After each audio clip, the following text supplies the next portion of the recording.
I followed my dreams and opened an antique store to have adventures and spend time as a family. Sometimes you have to climb a mountain and open some new doors to find the treasures inside.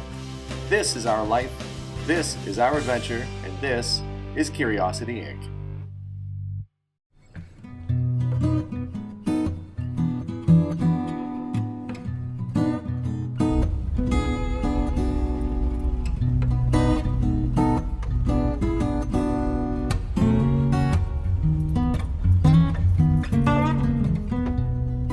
Stopped on the highway to get gas, and it's really weird. It looks like the gas station here burnt down probably years ago, but they've kept the pumps going. So there's just working gas pumps here. Well, I guess I'll get some gas, but definitely strange to see a burnt out abandoned gas station that's still working. But, you know, I'm here for gas, and that's what I'm gonna get. It looks like it's kind of become a bit of a party house in there for the local kids.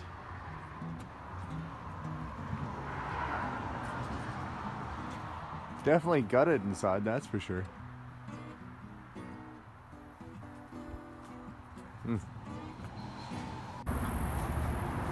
I'm just gonna peek in the window. This other, it looks like it was a house here at one point.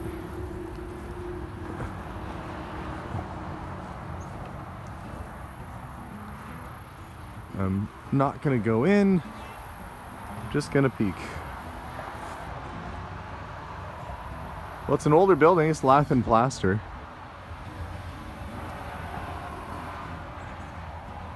Definitely seen better days. That roof's just about to come down too. They just leave it all here. There's another little building over there too. There's the back of the gas station. It's completely gone. It's gutted, and I don't think that fence is doing much to keep people out. I'm not going to cross their fence, obviously, because I want to respect. They put that up to keep people out, but it's interesting to see. So I just had a little adventure on the side of the highway. I had a blowout.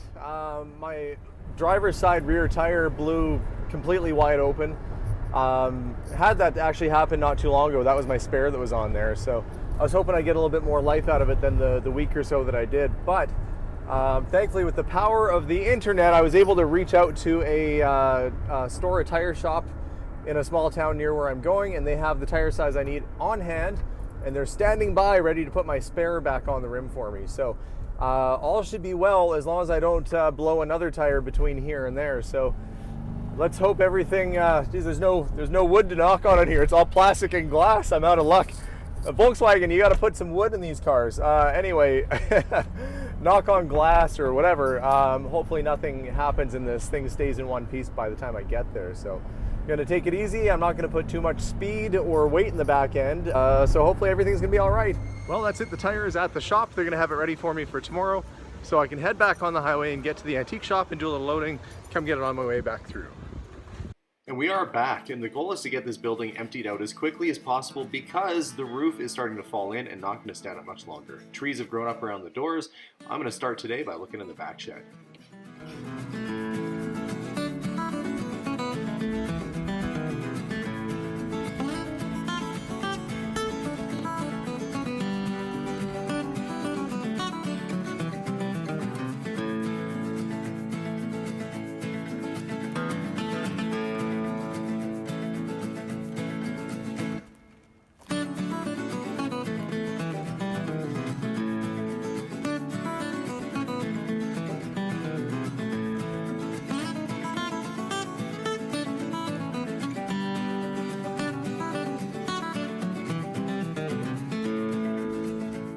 So I am buried deep inside one of these little outbuildings.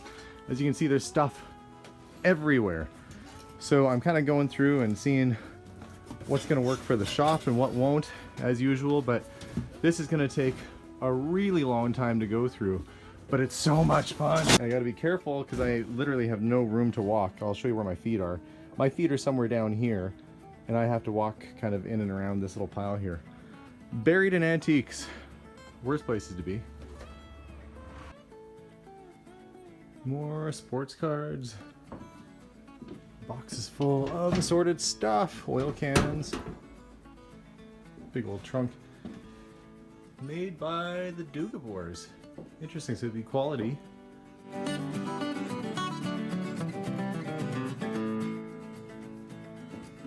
Oh my goodness. Yes, it's gonna take me a little while to go through.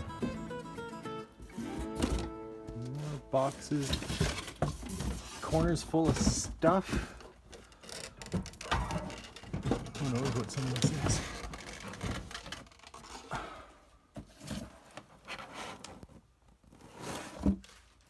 This is the top off of an old soda fountain. So it was wild cherry. Kind of neat. Maybe the bottom for it's around here somewhere. It probably sat inside of a whole dispenser, or might have had an individual holder for it. Either way, pretty cool. And it's almost hard to know where to start because there's so much stuff everywhere. And even stuff that looks like junk, you know, might have some potential collectability. So you really do have to go through a lot of these little boxes to see what there is. And so far, we have found an awful lot of stuff, but nothing really compares to the volume that we're leaving behind. So there's oil cans, and I want to make sure that I leave the fellow, you know, a lot of good stuff that he can use. Now, there are certain things that I cannot take back with me because there are some antique firearms, as you can see. Found this one kind of under a cupboard the other day. It's from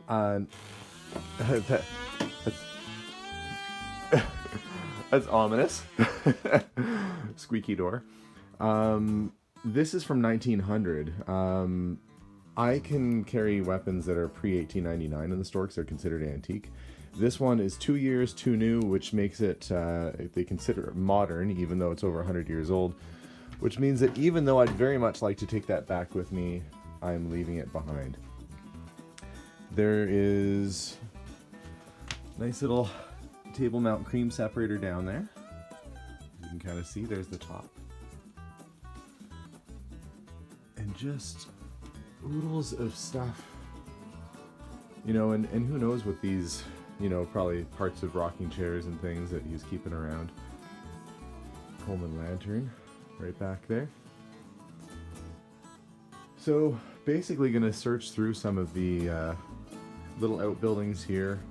A part of you wants to bring everything back because there's good value even in a lot of these old tools here, but you know, you just can't do that. I mean, it's just going to be so much work. So we're going to see if we can find a few interesting little objects and keep looking around.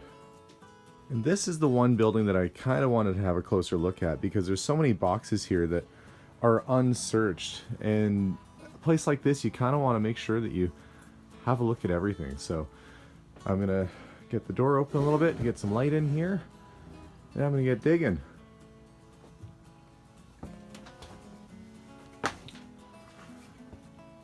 I can see little Superman hiding out.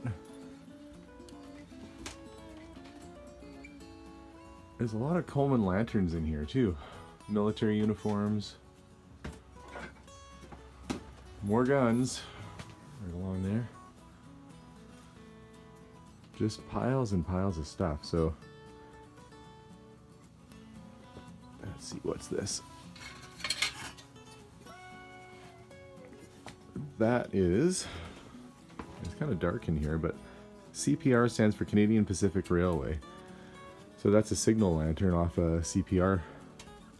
Pretty neat. I have to set that aside. More stocks and barrels. Look at all the barrels. There's probably enough to...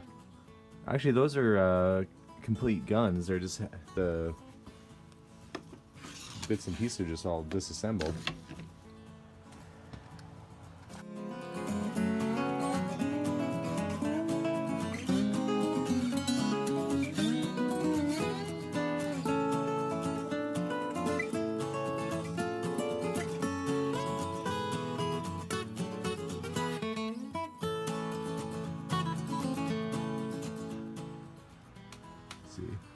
More lanterns.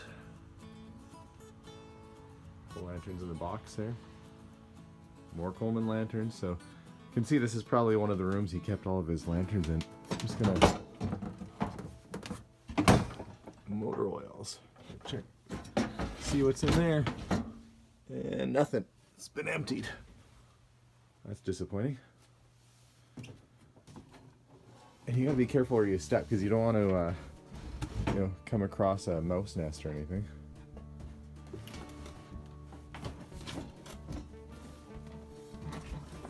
Clocks, shells.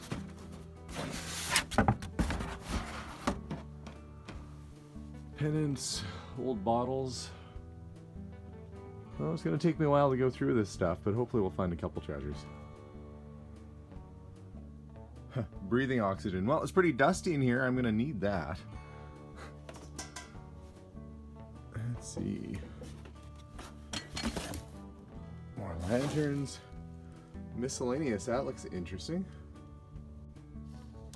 And the box marked miscellaneous is all military stuff, so a lot of surplus bags and belts and patches and things like that.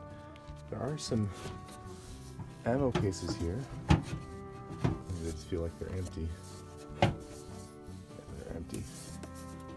Tell from the weight, there's nothing inside of them. More lamps.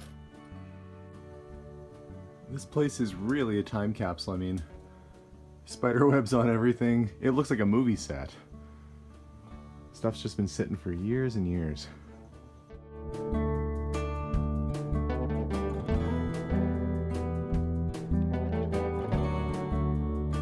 Well, I am back at my shop, and I know what you're thinking. You're thinking, Alex, you just made a really big mistake.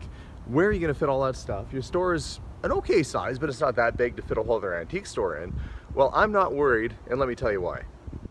First off, I saw some comments that were saying, well, you must be a hoarder, bringing all that stuff back. I have never intended to keep any of that stuff. It was all gonna be for sale. Now, the goal was to bring back as much of the stuff that I wanted for the shop and probably auction off the rest.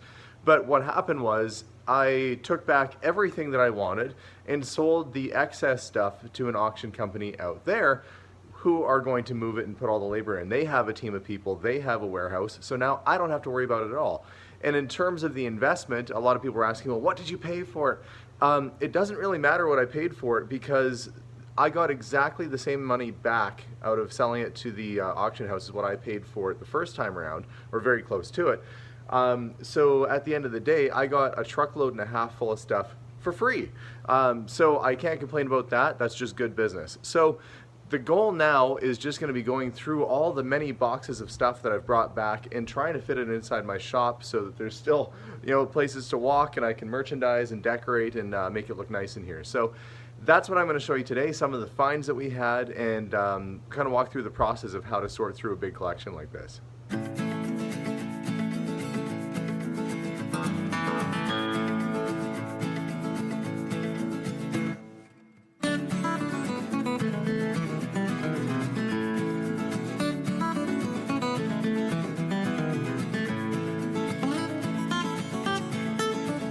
And because there's such a vast quantity of small stuff I have to sort through, I have brought a little folding table in from home, and I'm going to set it up behind my counter so I can kind of lay out and empty out the boxes of smalls and separate them into their product categories. Then it's going to be researching, which I'll use auction results, price guides, and every other resource I have. In some cases I just know what stuff is worth, to get the stuff priced, clean it, and put it back on the shelf. So next step, get the table out, start to process, and put things away. Now, some things I was able to sell before the store even opened. So we opened in about 3 hours. This BA rack sold online. You guys can come pick it up today. Same with this very rare William Penn oil can. I had a customer that was looking for one for a while, so didn't even have to put it out for sale for very long. Just made a phone call and he bought it. So these two items are leaving today. In between the two of them, it's going to be close to a $2,000 morning within the first hour or so here. So that's a good way to start the day. So I got my table laid out behind my counter here. So now I'm going to go through some of these small boxes and lay stuff out so I can see new old stock thermos or unused 1950s thermos. I do have an area for camping and thermoses and lunch kits, so that's going to go in there. some things aren't going to work for my store at all. So as I go through and I see what used to be, you know, collectible spoons, unless they're sterling silver and they have melt value, these things are going to go basically straight to auction. So I'll start building a pile of auction related stuff that I don't think I can get really much of any money for at all here. So let's go through some of these boxes. And I've not gone through any of this stuff yet. So this is new to me as I'm filming here. So there's a little, what's the name on this watch? Made in Japan. Well, if they're advertising it's made in Japan right off the bat, it's not even a watch actually, it's just a pendant that looks like a watch. And they had a price of 10 bucks. I imagine it's gonna be priced pretty similar. Unusual little thing. And I have a little variety bin of jewelry and accessories I can throw that in, so we'll keep that guy. $100 for this belt buckle. At that time, you know, 15-20 years ago. So it must have been, it was a limited edition piece, and some people do collect belt buckles. I'll do a little bit more research on that guy. Let's see. Little Netherlands bicycle license plate. Straight razors. Nice Bakelite. I don't think it's Catalan. But nice little handles on them. Those I can sell. There's lots of stuff in here. This is the badge off the CNR conductor hat, so that would have been right on the conductor's hat. Too bad I don't have the hat itself, but he had it priced at $75. Nice piece. So lots of little odds and ends. So some of the stuff I don't think it's going to sell well for me. I'll just send it off straight to auction. I'm just trying to keep what I think is the best or most interesting, or the stuff that I know I have an easy sale for the shop. That's the goal. Thin it out and just get rid of everything that's excess and keep the rest, keep the good stuff for the shop. And here is a spoon that I will keep mainly because of its melt value. This is hallmarked, stamped. This is solid silver. It's got some good weight to it, so that's a good little chunk of silver right there. So who knows, by the end of this I might end up with a big pile of silver. Now this little frying pan, you might not think much of it, and you can see they had a price of $65, which should give you an idea of why it's collectible. This is a salesman sample piece. So this is a salesman sample miniature that the rep would have taken into, you know, a general store and tried to convince them to buy his wares. It's probably over 100 years old. It's cast iron, and just a really interesting little piece of history. So I love salesman sample miniatures. That's a cool piece that we are going to keep and sell at the shop. This is kind of neat. These are all old marbles, some of which are clay, the very first type. So have to go through this box later on. Going through more boxes. This is an 1800s German porcelain pipe, and I should probably say there's a difference. There's porcelain like this, which is just solid porcelain like pottery, and there's porcelain signs, which I'll see if I can find an example. Like this, which we refer to as porcelain, but really it's a porcelain that's applied to steel. So if you hear me talking about porcelain signs, they actually bake the glass or bake the porcelain onto the steel, like they used to do with cast iron bathtubs and things like that. So difference between porcelain as a pottery and porcelain as we refer to it as an advertising sign. But yeah, nice to find those old pipes in there. I love these old pictures. Look at these guys on their old motorcycle, a sidecar. They have a bear, because why not put a bear? And he's facing it too. Like, good thing that thing was hopefully tame. Only the next picture wasn't the guy's missing his head or something. But yeah, nuts the stuff they used to do. This is a super old Archie comic. It's a 10-cent. It dates to 1953. Archie's joke book. Color's better on the back. It must have been sitting out for a while. It's got faded. Neat. And another box with coins. Well, creamery tokens and stuff. Here's a big one. It's another, I believe this is another Morgan silver dollar. 1885. It's in pretty good shape, actually. He had it in a coin holder at one time. You can see the coin holders have gotten pretty musty and moldy over the years, but I'm gonna have to go through the rest of these. There's probably all kinds of stuff in here. There's another. What's this? 1922. Silver dollar. So, another big penny. 1 cent, United States of America. Well, he had 40 bucks on it then. 1847. 13 stars. Okay. Look at them all in here. I can't believe, you know, it's so lucky to come across a stack of coins. I know some of these silver dollars are gonna be worth money for sure. Whew. Okay, I'm excited right now. I'm just gonna settle down and go through this one by one and see what all is in here. But so far, I'm liking what I'm seeing.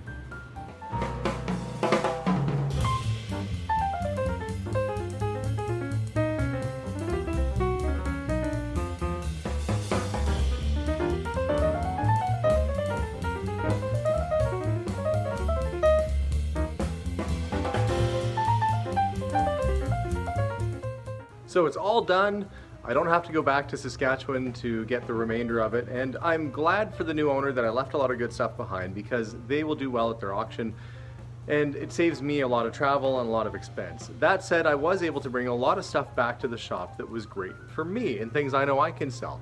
And really, at the end of the day, this is a business, and when you run a business, that's great to get a lot of inventory for such a great price. So the people that owned the business were fantastic, that sold it to me. The guy that bought the remainder is great, and I hope he does really well. But it's been a big trip, a big adventure, and I finally started to get some of the stuff set up. So appreciate you guys watching. Appreciate that you come along these adventures. And yeah, so the next step is basically the remainder of the stuff is going to go to auction, of the furniture and that I brought back, and then my store is completely full going into the holiday season, which is great because Christmas is going to be here. So lots more adventures to come. Don't forget to hit that subscribe button if you haven't already. So you can check us out online at curiosityedmonton.ca. You can phone us at our shop here. We do sell all over the world. I have no problem shipping. Or you can email us. We're also on Facebook and Instagram too. So lots of neat stuff, and glad you guys came along for the follow-up video here for another visit. So we'll see you soon, and bye for now.